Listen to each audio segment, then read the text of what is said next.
جو پانی آپ نے ابھی پیا ہے وہ 4.6 بلین سال سے زیادہ پرانا ہے۔ نہ صرف یہ بلکہ وہ پانی جو آپ کھانا پکانے اور اپنے کپڑے دھونے کے لیے استعمال کرتے ہیں وہ خود زمین کے وجود سے بھی پرانا ہے، اور یہ میں مذاق نہیں کر رہا ہوں۔ تقریباً 70% زمین کی سطح پانی سے ڈھکی ہوئی ہے۔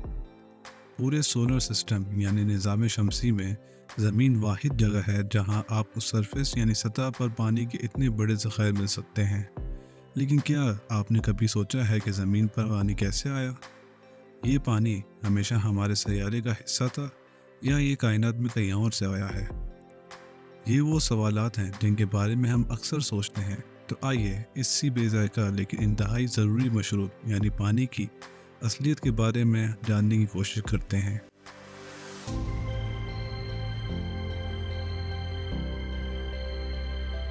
اس کے لیے آئیے وقت کو پیچھے لے چلتے ہیں جب کائنات 14 ارب سال پہلے شروع ہوئی تھی، تو اس پر صرف 3 کیمیکل ایلیمنٹس تھے جو کہ ہائیڈروجن، ہیلیم اور لیتھیم تھے۔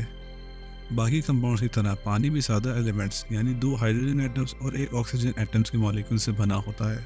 اس لیے بگ بینگ کے چند لمحوں بعد ہمارے پاس ہائیڈروجن تو تھی، لیکن آکسیجن کا کیا؟ وہ کہاں سے آئی ہوگی؟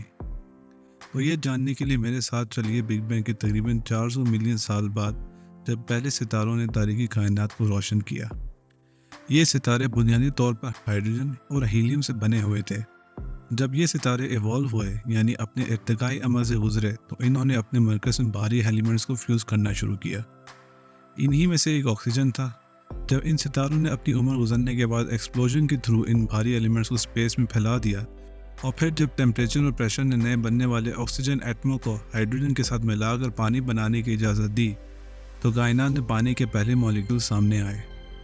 لیکن سوال اب بھی یہی ہے کہ زمین پر پانی کیسے ظاہر ہوا؟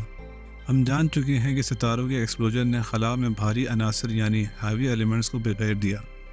دراصل انہی ایلیمنٹس سے ہمارا سولر سسٹم بھی وجود میں آیا۔ سائنٹسٹ کا کہنا ہے کہ پانی اسی طرح زمین پر ان ایلیمنٹس سے وجود میں آیا۔ یہ خیال کیا جاتا ہے کہ زمین کے اندر موجود ہائیڈروجن نے زمین پر پانی بنانے میں اہم کردار ادا کیا ہوگا۔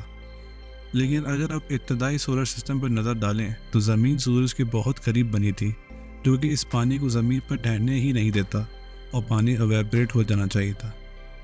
ایک اور تھیوری کے مطابق پانی دراصل ایسٹرائڈز کے ذریعے بعد میں زمین کو پہنچا۔